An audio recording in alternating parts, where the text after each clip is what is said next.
What's up, Dub Nation? Welcome back to the DubsIn4 Podcast. This is episode 13. Today is October 14th, 2018, and we are just 2 days away from the start of the NBA season. We're almost there, you guys. It's really close. We're creeping up on it. On Tuesday, the Warriors play the Thunder and on ring night at home at Oracle. It'll be cool. It'll be a great game. I'm really excited.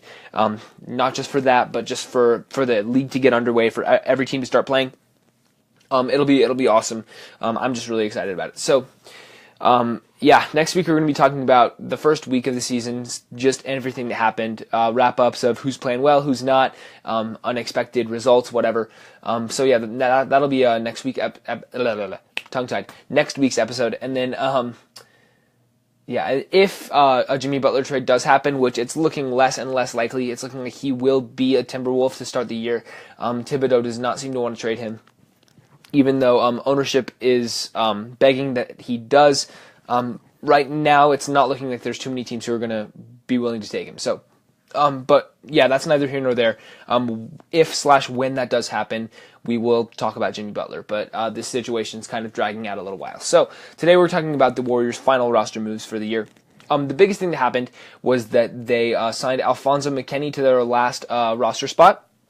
Because the Patrick McCaw situation is still up in the air, we don't really know what's happening with him. Apparently, he has had no contact. We'll get into that in a second. But McKinney got the 14th spot on the roster. Like they've mentioned before, they're probably going to be sticking with 14 players unless McCaw decides to return, whatever. But they're sticking with 14 players on the roster for opening night.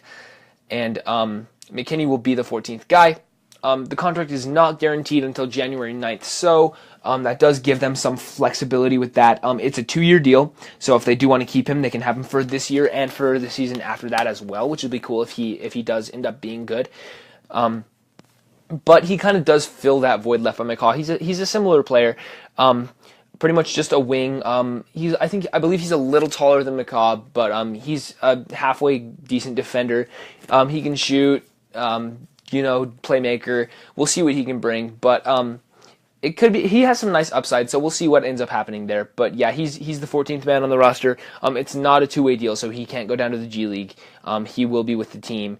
Maybe he can go down to the G League. I'm not exactly sure on the specifics of that. They may be able to send him to the G League, but they can keep him on the team through the playoffs and whatever. It's uncertain how many minutes he'll get. Just depends on the night and the matchup, obviously. But I'm interested to see what he brings to the table. I believe he played last year with the Raptors. He went undrafted, tried out for the Bulls G League team, played for the Raptors G League a little bit. I think he played like a couple games with the Raptors last year, not very many minutes. So he hasn't really had much of a chance to get on the NBA floor, but this year he should have at least a few opportunities to kind of get on the floor and show what he can do.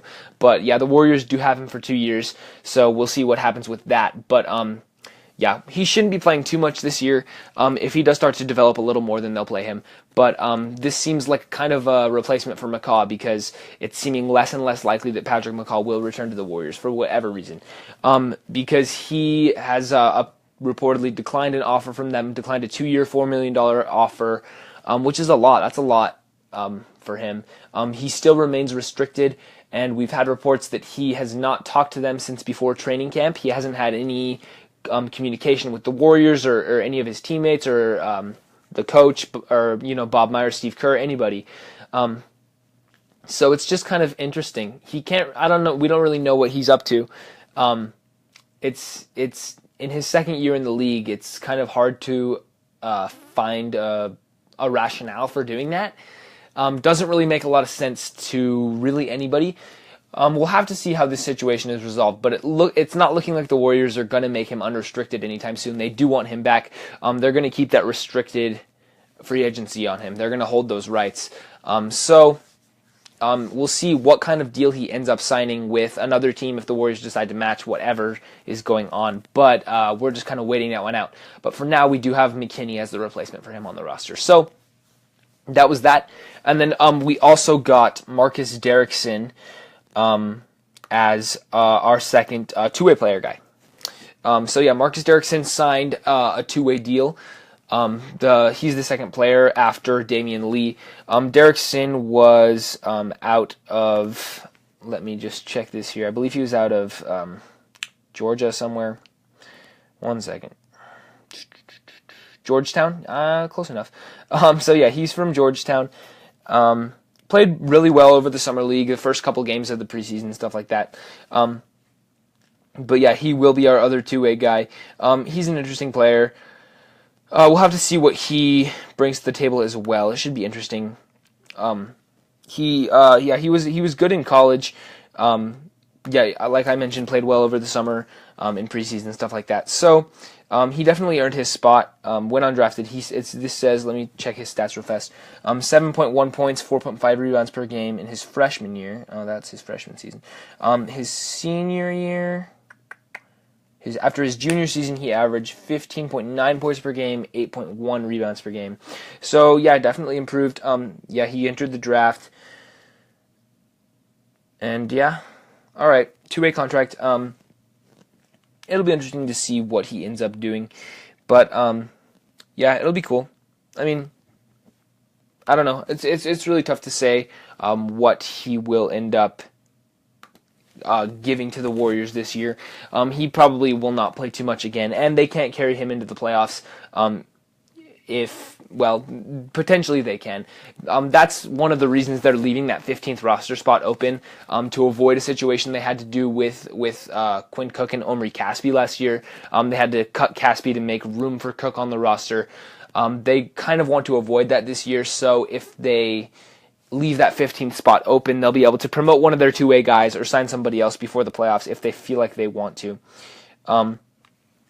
But yeah, that's going to be it for him. Derek Sin kind of just solidifies the roster. Plays forward a little bit, still play on the wing, power forward, small forward, whatever. Maybe he can play a little bit of center, but we'll have to see about that. So yeah, those were the two biggest moves. They also cut a couple other guys, and most of them will be with the G League team. They cut, let's see here, Deonta Davis, Daniel House, Kendrick Nunn, and Tyler Ulis. Ulis, I was hoping that he would find his way at least onto like one of those two-way deals or the G League team or something. But he was claimed by the Bulls this morning, I believe, off of waivers. The Chicago Bulls claimed him, and they signed him to a two-way deal on the waiver wire. So, I was hoping that Ulis would be able to find his way to being a Warrior in some capacity this year. I really like the guy, but he was just too good. After they cut him, he was too good to be passed up by all the rest of the team. So the Bulls did claim him off the waiver wire. But he had an okay run, in preseason. Wasn't here for too long, but wish him the best in his career. The other three guys we don't have news on, but we can pretty much expect them to be with the G League team. Deonta Davis, Daniel House, and Kendrick Nunn. All three, solid players. House played a couple games with the Suns last year, had a pretty cool off-the-backboard dunk against the Warriors last season with the Suns. So he should be okay if he does go to the G League. Deonta Davis spent some time with the Grizzlies, I believe a couple other teams, I'm not sure. But they signed him like on Friday, cut him on Saturday morning. I think maybe it was Thursday, cut him on Friday morning. But it was a really quick turnaround. I think they just signed him just for flexibility's sake and maybe to get him on the G League team, or if they decided they wanted him on a two-way spot, maybe they changed their minds really quickly. But that's going to be that for him. And Kendrick Nunn, I believe he's the one out of San Francisco College somewhere. It wasn't a Division I school, but he was second in the NCAA in scoring, just behind Trae Young. So dude can score. I'm a little surprised he didn't make that second two-way spot. He was also playing pretty well, but we'll have to see what happens with Nunn. He'll get on the G League team and see what he can do down there. All three of those guys have potential to continue their NBA careers. They can find their ways on rosters. It might not be with the Warriors this year because we filled out pretty much our whole roster in our two-way spots. We do have that last 15th roster spot open, but that's kind of reserved if McCall wants to take it, or just so that they can maintain flexibility throughout the year and avoid a situation they had last year. So pretty much those are the biggest roster moves for the Warriors. The opening night roster is pretty much set. We did get the news that Damian Jones will be starting at center against the Thunder, but it's pretty non-committal past that point. Steve Kerr did say that Damian Jones will start. on Tuesday against OKC. But then after that, we don't know who the starting center is going to be. We really haven't committed to one. Until Boogie comes back, it could be any of Damian Jones. You could see some Kevon Looney, some Jordan Bell. You could even see Jonas Jerebko. I could conceivably see them starting him at center. I doubt it, though. If things get really crazy, you could slide Draymond Green to center, start Draymond at center, somebody else at power forward. But we'll have to see what ends up happening. I think Jones is a really solid choice. He looks like he's made a lot of progress, played really well in preseason, really athletic. He'll be a bit of a replacement for JaVale McGee. Rim rolling center, catching lobs and oops and stuff. Not a great shooter, but they don't really need that from him. So yeah, for the first couple months, at least until Boogie comes back, we'll have to see what they do at that center position. But yeah, once DeMarcus Cousins returns, he will definitely be the starter. But until then, there's 3 or 4 guys who we could start. We're starting with Jones, which I think is a good choice. I wouldn't be surprised if they gave Looney and Bell both significant runs at it to really assess what they have there. I think Bell works better at power forward. Maybe Looney does too. Bell's a little undersized for center, so I wouldn't be surprised if they don't go with him. I think Bell's a more natural power forward. He's a good backup for Draymond, so I think they'll keep him there. Looney's a little bigger, not as great offensively. I don't know. I don't really know about Looney. We've had him for a while. He's a nice player, really. He is. Just a little bit inconsistent. But in I believe it's his 4th year in the league, 3rd or 4th year. We'll have to see what he ends up doing. If they do give him a little bit of run at center, which I think they will. So, yeah, that's that. Opening night roster is set. Obviously, we know who the other 4 starters are. Curry, Thompson, Kevin Durant, Draymond Green. Iguodala off the bench. Quinn Cook looked nice in preseason. Jerebko wasn't impressing me too much, but I'm sure he didn't really care about the preseason. He's a veteran. It doesn't matter to him. But yeah, got some other guys. We'll have to see what McKinney ends up doing if they bring in Lee and Derrickson off the two-way. But yeah, that's that. Season starts in 2 days. People get excited. We're almost there. So, yeah, that's going to be it. Next week, like I mentioned, I'll be back with some wrap-ups of pretty much all the games. I won't go into detail out of every game that happens this week. But the Warriors are playing. They're playing the Thunder. They're playing the Jazz on Friday in Utah. That'll be a tough game. Jazz home opener. Wish I was going to that one, but tickets are too expensive. And then I think we're getting the Nuggets as our third. I'll have to double check that. Actually, you know what? I'll just do that right now. Warriors schedule. Thanks, Google. Why don't you tell me what's going on? Give it a second.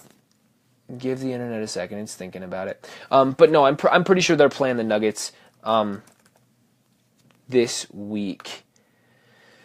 And then after that, so they have 3 games, and we'll talk about all of the Warriors games in detail, and then anything else that we want to go over. Boston Philly are playing on Wednesday. It looks like they're playing the Nuggets on Sunday in Denver. So I'll watch that game and then record this probably right after that. So that's the plan. I'll watch the Warriors game. Record some podcasts right after they're done. Some initial reactions to that. I'll have stuff to say probably on most of the teams. Don't know what I'll go into and what I won't. It just depends on what happens this week. But yeah, that's exciting.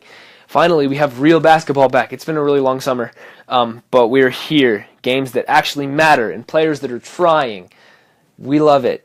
So yeah, roster's finalized, and I'm really excited. So thanks everybody for tuning in. I'll see you guys next week, and welcome back to basketball.